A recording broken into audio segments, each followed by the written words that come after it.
Et les amis, bienvenue dans le moment MMA. Aujourd'hui, je vous parle de ma rivalité préférée dans l'histoire moderne, dirons-nous, l'histoire récente de l'UFC, celle entre deux anciens partenaires d'entraînement qui sont devenus rivaux par la suite. Je parle bien sûr, vous l'avez vu dans le titre, de TJ Dillashaw et de Cody Garbrandt, une rivalité qui m'a vraiment passionné, que ce soit sur le plan sportif, le plan du divertissement, mais aussi l'histoire, tout ce qu'il y a autour, parce que bien sûr, elle concerne deux hommes, mais en réalité, il y en a plutôt quatre qui sont impliqués. On y reviendra plus tard. Alors déjà, je veux commencer par le sportif. TJ Dillashaw a toujours été un de mes combattants préférés parce que j'adorais son style, j'adorais le fait que ce soit, ou que c'était plutôt, puisqu'il est maintenant retiré, un combattant complet et surtout avec un striking peu orthodoxe, des angles de frappe qu'on voit très rarement et des déplacements qui, ma foi, se sont avérés plutôt positifs, plutôt efficaces. Et face à lui, Cody Garbrandt, qui lors de ses débuts UFC ne m'avait pas vraiment impressionné. Je le voyais plutôt, et comme beaucoup d'ailleurs, comme un gros frappeur, un combattant explosif avec la foudre dans les poings, mais je pensais qu'il n'avait pas grand-chose de plus à offrir jusqu'à ce qu'il devienne champion au terme d'un combat épique, une des plus belles performances que j'ai vues de ma vie lors d'un combat pour le titre. Il a frôlé très clairement ce jour-là face à Dominic Cruz le combat parfait. Donc vous vous doutez bien que quand ces deux-là se sont rencontrés pour la première fois en novembre 2017, j'avais deux combattants finalement complets, capables de mettre des KO qui s'affrontaient.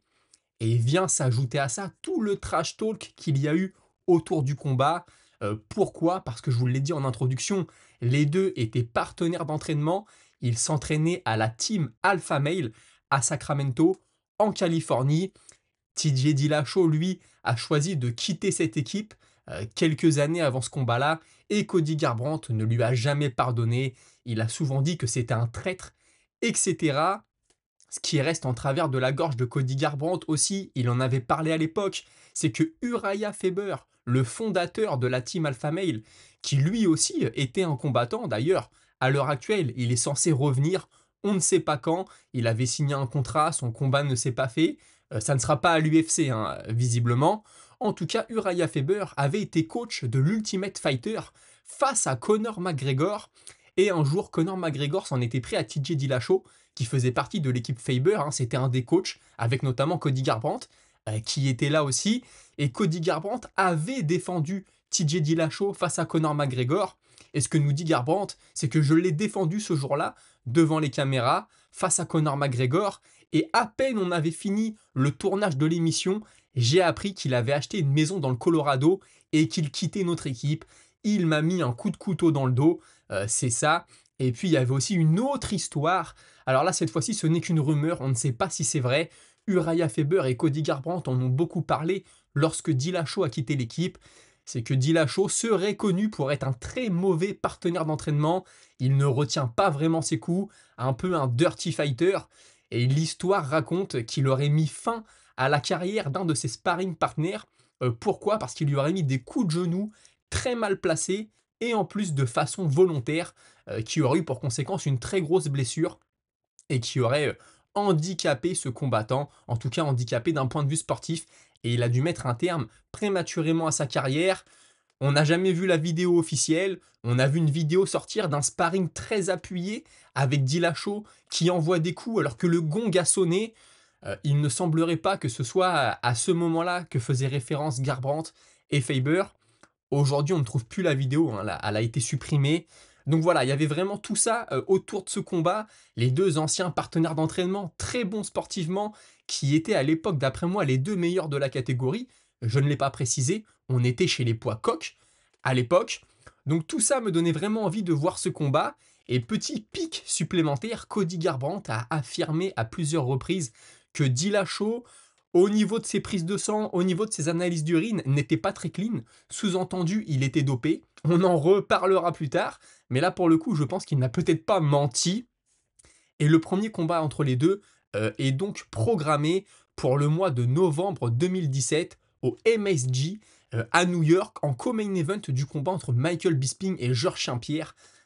Plutôt beau, plutôt belle affiche, surtout que les deux se sont affrontés en tant que coach une nouvelle fois, l'équipe Dillashaw contre l'équipe Garbrandt lors du TUF sur l'année 2017. Donc quand le combat a lieu, les spectateurs ont eu le temps de se familiariser avec eux, de les découvrir ou de les redécouvrir. Mais avant de vous parler du combat en lui-même et des deux combats même, puisque ça a été une double confrontation, il faut comprendre que Garbrandt est le champion à ce moment-là. Garbrandt a pris la ceinture à un certain Dominick Cruz.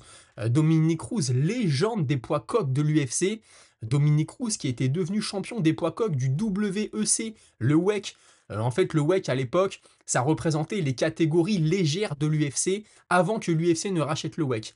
Donc Cruz, depuis 2010, était champion des poids coqs. Malheureusement, sa carrière a été jonchée de blessures. Il nous a fait des absences de plusieurs années, parfois même 3 ans. Et il faut savoir qu'il a été absent au début des années 2010 et que TJ Dillashaw a profité de l'absence de Dominick Cruz pour devenir champion. Et lorsque Dillashaw a été champion, Dominick Cruz est revenu, il a eu sa chance à la ceinture, il a volé cette ceinture à TJ Dillashaw, et puis quelques années plus tard, c'est Garbrandt qui a volé la ceinture à Dominick Cruz. Donc on a ce trio-là très intéressant, c'est-à-dire que Cruz a battu Dillashaw qui a été champion, et Garbrandt a battu Cruz qui était champion à ce moment-là. Donc Dillashaw veut récupérer sa ceinture, maintenant détenue par Cody Garbrandt. L'histoire, moi je trouve, est vraiment très belle à ce moment-là. Il faut savoir que Dillashaw était devenu champion en 2014 et qu'en 2014, quand TJ Dillashaw devient champion, Cody Garbrandt n'est que à 4-0 en carrière, 4 victoires pour 0 défaite et il n'est pas encore signé à l'UFC. Donc quand Dillashaw et Garbrandt s'affrontent, Dillashaw est le vétéran, bien sûr. Dillashaw a 31 ans en novembre 2017 lors de leur premier combat. Garbrandt n'en a que 26. TJ Dillashaw est sur un 14 victoires pour 3 défaites en carrière, 3 soumissions et 6 KO.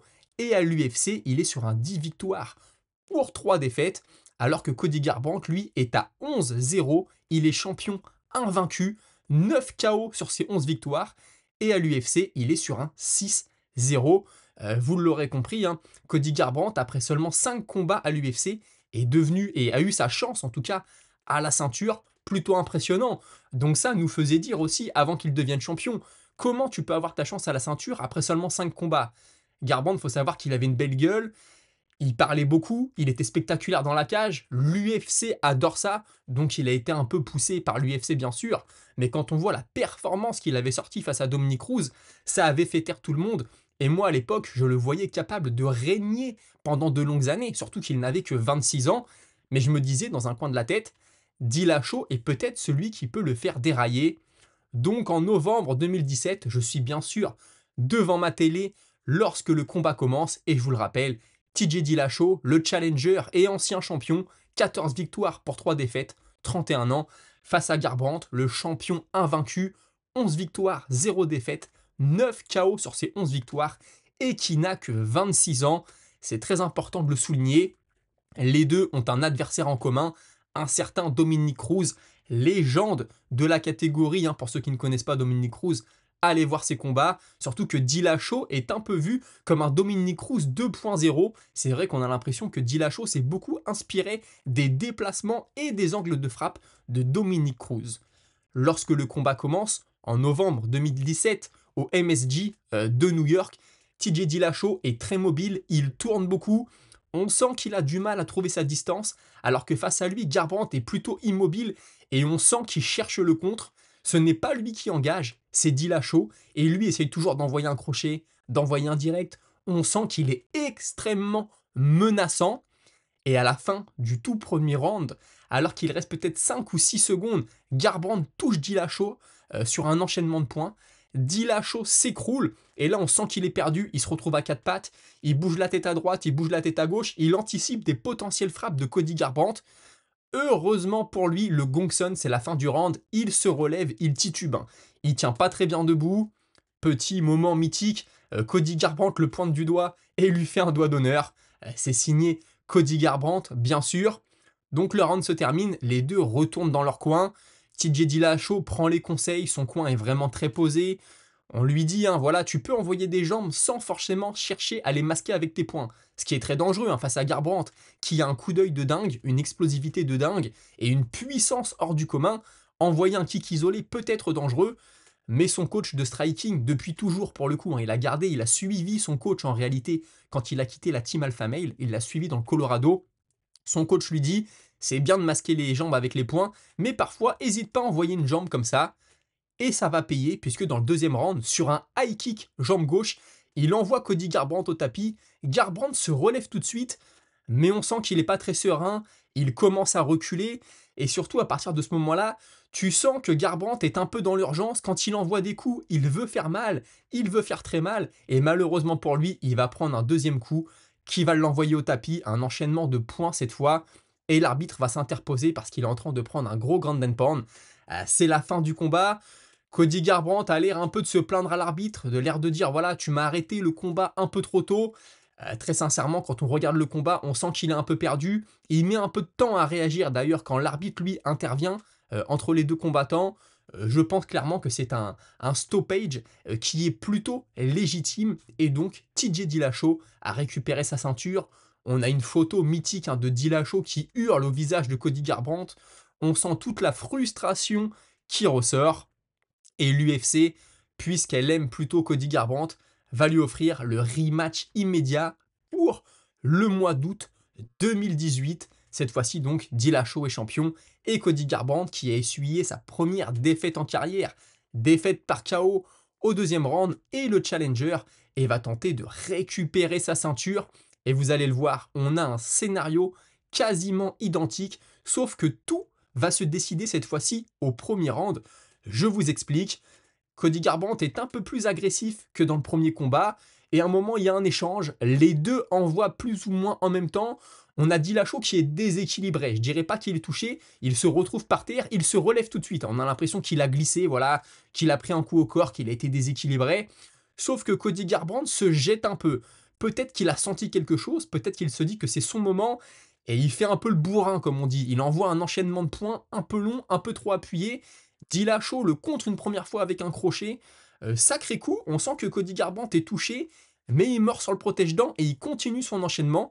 Dillashaw lui envoie exactement le même crochet qu'il l'envoie au sol. Dillashaw se jette dessus, lui envoie un grand pound, sauf que Cody Garbrandt réussit à bloquer un bras de TJ Dillashaw. Il gagne du temps, il parvient à se relever quelques secondes plus tard, mais on sent que c'est dur, on sent qu'il a du mal, et ça va pas durer longtemps. Dillashaw va de nouveau trouver l'ouverture et va aller le finir, cette fois-ci à un KO impressionnant, puisque c'est un KO debout. Garbrandt va être le dos à la cage, Dillashaw va lui saisir la tête, lui envoyer un coup de genou, quelques points, et là on sent que Cody Garbrandt, même s'il est debout, il est plus là, il est déconnecté. Il s'incline une deuxième fois par KO face à TJ Dillashaw. La rivalité est terminée, Dillashaw a montré qu'il était le meilleur et Cody Garbrandt a montré des failles. On voit que le menton n'est pas génial et surtout une fois qu'il est touché, il s'emballe, il veut faire mal à son tour et il s'expose encore plus. Ça n'est jamais la meilleure des stratégies, bien sûr. Avant de vous parler de la suite de la carrière de ces deux combattants, je voudrais introduire un quatrième personnage qui va ajouter encore un peu de piment à cette histoire. Alors j'en ai déjà parlé, il s'agit de Uriah Faber, lui aussi combattant du WEC, puis de l'UFC. Et puis surtout, c'est le fondateur de la team Alpha Male. Donc c'était le fondateur de l'équipe dans laquelle s'entraînaient ensemble TJ Dillashaw et Cody Garbrandt. Pourquoi je vous parle de Faber? Parce que Faber a lui aussi affronté un certain Dominick Cruz. Il faut savoir que Faber a été le premier à battre Dominick Cruz. À l'époque, on était en 2007 et c'était pour la ceinture du WEC. C'est-à-dire que Uriah Faber a battu Dominick Cruz pour la première fois de sa carrière. Dominick Cruz ensuite a réussi tout de même à devenir champion du WEC en 2010. En 2011, Dominick Cruz parvient à prendre sa revanche sur Uriah Faber et forcément, il va y avoir une belle entre les deux. Et quand est-ce que cette belle va avoir lieu? Elle va avoir lieu au moment où Dominick Cruz a battu TJ Dillashaw. Donc vous vous souvenez, Dillashaw est devenu champion pendant que Dominick Cruz avait abandonné sa ceinture à cause d'une blessure. Donc en 2014, Dillashaw devient champion. Il affronte Dominic Cruz qui récupère sa ceinture. Et là, Dominic Cruz, avant d'affronter Cody Garbrandt, justement, va défendre face à Uriah Faber lors de la belle et il va le battre. Tout ça est vraiment une histoire que j'ai adorée, une histoire super impressionnante, je trouve. Vous me direz ce que vous en pensez. On a deux combattants rivaux, un troisième homme qui a affronté les deux, et puis le coach, en tout cas le fondateur de l'équipe de ces deux gars-là, qui lui aussi a affronté ce troisième homme. D'ailleurs, je me souviens, à l'époque, quand Dominic Cruz allait affronter Cody Garbrandt, il avait dit devant les caméras: est-ce que mon destin, ça va être de détruire tous les combattants de la team Alpha Male? Ça m'avait fait plutôt sourire à l'époque. Donc vous l'aurez compris, TJ Dillashaw a battu 2 fois Cody Garbrandt. Fin de la rivalité. Que vont-ils devenir? Eh bien encore une fois, l'histoire s'en mêle, puisque le soir d'août 2018, où TJ Dillashaw a battu pour la 2e fois Cody Garbrandt et a donc défendu sa ceinture et resté champion, le co-main event de cette soirée, c'était Demetrius Johnson, on est dans la catégorie inférieure, les poids mouches, face à Henry Cerudo. Demetrius Johnson, champion qui régnait sans partage depuis des années, affronté pour la 2e fois Henry Cerudo. La première fois, il l'avait battu par KO. Henry Cerudo venait prendre sa revanche. Et là, vraiment, Henry Cerudo avait battu Demetrius Johnson, à la surprise générale, au terme d'un combat très serré. Beaucoup d'ailleurs pensaient que Demetrius Johnson s'était fait voler ce soir-là. L'UFC n'était pas vraiment fan de la catégorie des poids mouches. Ça faisait un moment que Demetrius Johnson n'était pas mis en avant, au grand regret de ses fans d'ailleurs. Demetrius Johnson perd sa ceinture, on apprend qu'il va quitter l'UFC, qu'il va partir au One FC. Donc Henry Cerudo est le champion et TJ Dillashaw est prêt à descendre d'une catégorie pour aller chercher la double ceinture, la ceinture inférieure à la sienne. Il est champion des poids coqs. Il va descendre, prendre la ceinture des poids mouches. C'est du jamais vu, j'ai envie de dire. Et tout ça arrange bien l'UFC, puisque l'UFC, d'après ce qui se dit, ça n'est qu'une rumeur à l'époque, a pour ambition, si TJ Dillashaw bat Henry Cerudo, de fermer définitivement la catégorie des poids mouches. TJ Dillashaw s'en vante devant les caméras en expliquant que l'UFC le paye un gros paquet d'argent pour mettre fin à cette catégorie, pour tirer le rideau sur la catégorie des poids mouches. Beaucoup se demandent comment va faire TJ Dillashaw pour couper le poids, pour réussir à aller chez les poids mouches. C'est la grosse question. Écoutez, il va y parvenir. Il est cadavérique pendant la pesée, pendant toute la perte de poids. Il va malheureusement, lors de ce combat, s'incliner par KO. Il ne va pas vraiment exister. Alors beaucoup diront c'est un KO rapide, il n'a pas eu de chance. Peut-être. Henry Cerudo d'ailleurs lui dit: je suis prêt maintenant à te donner ta revanche dans ta catégorie et c'est moi qui vais devenir double champion. Le problème, c'est que quelques semaines après l'événement, TJ Dillashaw est contrôlé positif au dopage. Il s'est dopé, il prend 2 ans de suspension. On ne va donc pas le voir combattre pendant 2 années. 2 ans plus tard, il revient dans une demi-finale chez les poids coqs, bien sûr. Il ne retente pas sa chance chez les poids mouches. Il affronte Cory Sandhagen. On le sait, le vainqueur aura sa chance à la ceinture. Il va remporter un combat très serré à la décision face à Cory Sandhagen. Il va se blesser dans ce combat d'ailleurs, il va se faire les croisés au genou. De nouveau 1 an d'arrêt et il va affronter Aljamain Sterling 1 an plus tard, le champion de l'époque. Combat qui va plutôt mal se passer, il se démet l'épaule dès le premier round et sera arrêté au deuxième. Au micro, à la fin du combat, il nous apprend que c'est la fin pour lui. Il tire un trait sur sa carrière, son corps dit stop. Son épaule n'arrête pas de se démettre. Ça a été le cas pendant tout le camp d'entraînement. Il ne veut plus continuer. C'est la fin de sa carrière. Une carrière malheureusement qui aura été gâchée par ces 2 ans de suspension. Mais il ne peut s'en prendre qu'à lui-même. Vous me direz. Et Cody Garbrandt de son côté. Malheureusement, ça a été le début de la fin. Lui que je voyais parti pour régner sans partage pendant de nombreuses années, a enchaîné les défaites. Il n'a jamais réussi à revenir de cette double défaite, de ce double revers face à TJ Dillashaw. Le problème a toujours été le même. Oui, il est explosif. Oui, il frappe fort. Il a d'ailleurs réussi à nous offrir encore quelques beaux KO, quelques belles performances. Mais le menton n'est pas là. Et dès qu'il est touché, il s'emballe, il veut faire mal. Et il se fait mettre KO. Il a tenté de descendre lui aussi chez les poids mouches, puisque Henry Cerudo ayant battu TJ Dillashaw, la catégorie des poids mouches a continué à vivre et vit toujours jusqu'à maintenant, et il nous offre de magnifiques combats.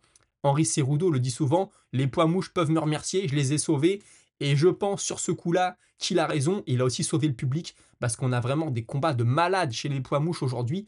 Le champion, Pantoja, le Brésilien, je le rappelle.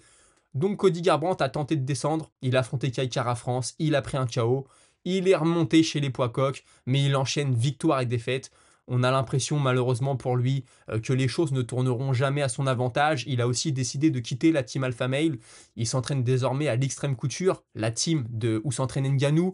Vous le savez, avec Eric Nicksick en coach principal à Las Vegas. Malheureusement, ça ne se passe pas très bien pour lui et on a l'impression qu'on ne le reverra jamais avec la ceinture. Chez les poids coqs aujourd'hui, c'est Merab Dvalishvili qui règne. Quand on voit le top de la catégorie, on n'imagine pas une seconde Cody Garbrandt pouvoir s'y faire une place. Écoutez les amis, j'espère que vous avez apprécié, c'était une émission un peu particulière.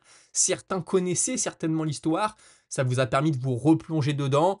Pour d'autres, c'était une découverte. J'espère que je vous ai donné envie d'aller voir cette double confrontation. Ça a resté des très beaux combats. Vous pouvez aussi aller voir l'ascension de Cody Garbrandt, qui a quand même été impressionnante. La chute l'est beaucoup moins, je vous le dis tout de suite. Et puis TJ Dillashaw, ça reste un gros regret, hein. Pourquoi avoir décidé de descendre? Pour sa légende, bien sûr, mais le problème c'est qu'il s'est dopé et il a tout gâché. Pourtant, je pense qu'il aurait pu nous offrir lui aussi de bien beaux combats chez les poids coqs s'il était resté. D'ailleurs, pour la petite histoire, Henri Cerudo, après avoir battu Dillashaw chez les poids mouches, est monté chez les poids coqs et est lui aussi devenu champion. On l'appelle le Triple C puisqu'il a sa médaille olympique de lutte, et puis il a sa ceinture des poids mouches et sa ceinture des poids coqs. J'espère que vous avez apprécié. Pensez à me suivre sur tous les réseaux, Discord, Twitter, Instagram, mais aussi Patreon gratuitement. Je vous remercie. C'était le moment MMA. À très bientôt. Salut.